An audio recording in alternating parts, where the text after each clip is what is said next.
It doesn't matter how far you run. At some point, the taxman catches up with you. If you ever need proof, head to the Border Cliffs and the historic Customs House at Murtho in South Australia.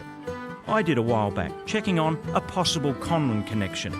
Guess what I found? Another bearded gent. In fact, plenty of them. But also one M.A. Conlon in particular. A customs official in the 1880s who collected taxes near the border of South Australia, Victoria and New South Wales. When they surveyed it, one started one end and one started the other end, and they're 8 k's out when they met. So the New South Wales border should be straight across the river, but it's actually 8 kilometres up the river. That way?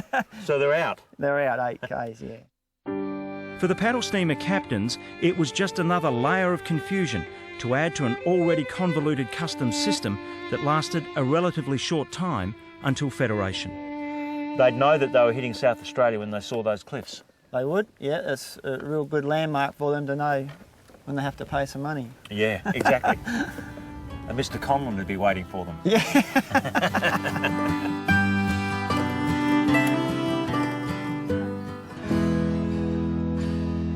Leith knows this part of the river like the back of his hand, with the Stokels on his mother's side of the family having lived in the shadow of the Border Cliffs since the 1850s. He and his wife Mandy run a wheat farm and citrus block perched above the spectacular Border Cliffs. Stay in the comfort of their aptly named Border Cliffs River Retreat and you take in the very best the Riverland has to offer. Citrus fruit in abundance with spectacular views of the Murray River and its myriad of anna branches and creeks below.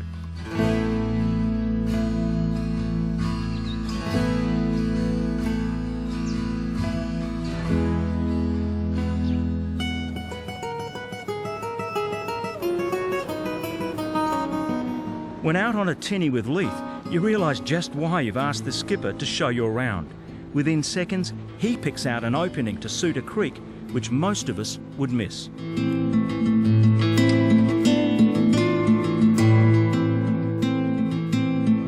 This is Leith's playground, as we dodge saplings and river red gums on our journey into a wetland system that's run amok with the heavy rains and flow from the recent floods in Queensland and Victoria.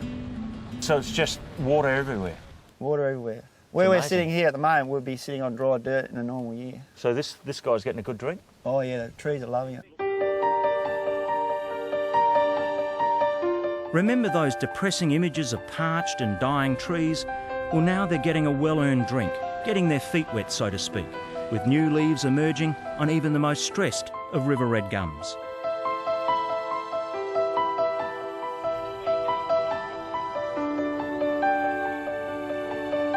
In my 13 years on postcards, I've done many trips up the backwaters of the Murray, through places like Bullion Creek, Kiley Creek, the Little Hunchy, the Big Hunchy, and this place, Salt Creek.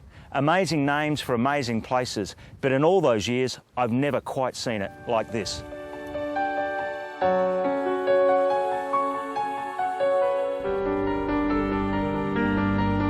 Water, water everywhere, and plenty to drink for the whistling kites high above, the pelicans and the swans. And they'd love that shallower water where they can pick out the feed in there. Yeah. It softens All up the the little ground. fish. Yeah. That's magic.